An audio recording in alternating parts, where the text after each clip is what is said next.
Hey guys, today we're looking at more graphing radical functions. So let's take a look at these three radical functions. Notice the very first one is our parent function. The second one has a reflection across the x-axis. And the third one has a reflection across the y-axis. So I want you to get the idea on how to graph these. So first of all, what you need to know about the parent, and we've talked about this before, is that it starts out at 0, 0.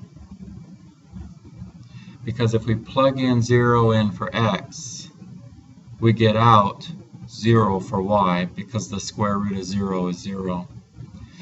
So if there are no translations left and right and up and down, we're starting out at 0, 0. Next, going across to x equals 1. 1. If I plug 1 in for x, I get out 1, because the square root of 1 is 1. Okay, if I plug in 2, I get the square root of 2, which is 1.141. Okay, so I'm going to go to just the points that I can get some nice even answers, some nice integers. Okay, not even as in odd and even, but without a decimal. So the next value that I would plug in for x where I would get out a nice integer is 4, because the square root of 4 is 2. So 1, 2, 3, 4, out comes 2. And then after that it would be the next perfect square, which is 9. 5, 6, 7, 8, 9. 1, 2, 3. So again, we would choose 0, 1, 4, and 9. This is going to give us our parent function. Now here we have a reflection over the x-axis. So you would think about this graph being reflected across the x-axis right here. So this stuff is all going to be going down. Basically, we're multiplying all the y values by -1. So again, 0, 0 is our starting point. So instead of going over 1, up 1, we would multiply that 1 by -1. So it'd be over 1, down 1. Over 4, down 2. Over 9, down 3. And then this would be this graph here.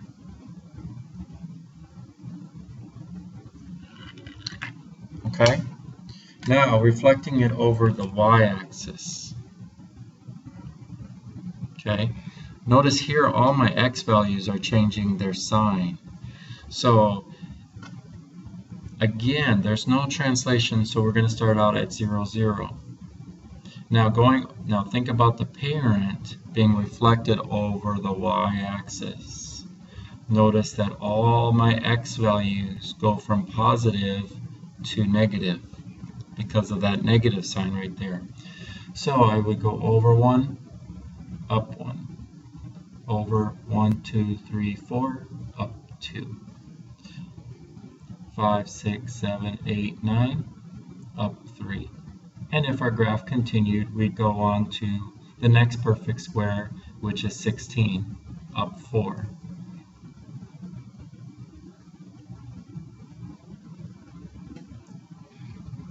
So here's our parent, here's our reflection over the x-axis, and here's our reflection over the y-axis. So what I'd like you to come up with is what would give us, what equation would give us a graph down here in the third quadrant. Okay, so if you could come up with that, that would be great. Okay, now this one's quite loaded with parameter changes. So what I want you to notice right away is all of this underneath the radical. We need to kind of separate this a little bit so that way we can graph it correctly. So to do that, so notice the negative on the x. and then you have the plus 2. Okay, so to clean this up here, to see the parameter change underneath the radical, we need to factor out this -1 out of these two terms. So factoring out a -1, we get x minus 2. Because we took a -1 out of here, which made it positive. We took a -1 out of here, which made it negative. The mathematical operation for that is division. -1 divided by -1 is +1. 2 divided by -1 is -2. When you're factoring something out, you're dividing it out. Okay, so now that we've divided it out, we can see all of our parameter changes.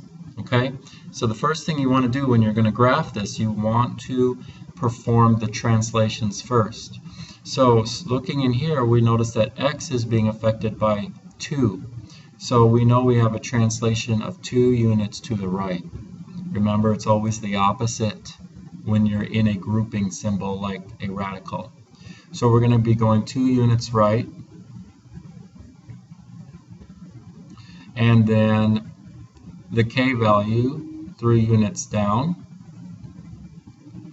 So we're going to start off at 0, 0, where our parent starts off at, and we're going to go 2 to the right and 3 down. Okay, so now that we've got our translations out of the way, we're going to look at our reflection and our vertical stretch, since it's greater than 1. So the reflection tells us, if you'll recall, when we have a reflection in the radical, and it's affecting x, we're going to be going this direction. We're reflected over the y-axis. So we're going to be going this direction because of the negative. Now normally, we would go over 1, up 1. But because we have a vertical stretch of 2, we would go over 1, and we would multiply that 1 by 2. So we would go left 1, up 2. There's your vertical stretch. Okay, typically you would normally go over 4 and up 2.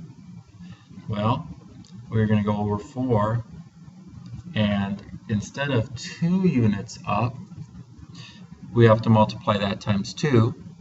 So over 4, and 2 times 2 is 4. See the stretch, see how it's stretching compared to this. And then we'll do the 9, 1, 2, 3, 4, 5, 6, 7, 8, 9, and normally we'd go up 3 units. But we have to take that 3 times 2, which is 6. 1, 2, 3, 4, 5, 6. And now we have our graph. So, recap. Now, you're not going to have too many problems like this where you're going to have to factor out a number, okay? If you have a parentheses underneath the grouping symbol, it's already done, okay? So, first thing you have to do is do your translations, okay? Then you determine what direction you're going to be going on your graph, whether it's up to the right if x is positive, up to the left if x is negative. Okay, so determining the direction, left or right. In this case, we have a reflection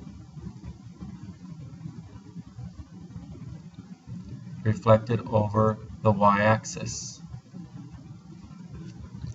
And then we determine our points, our y-coordinates by multiplying by whatever this is. If it's a half, you multiply by a half. And so that would be our vertical stretch in this case.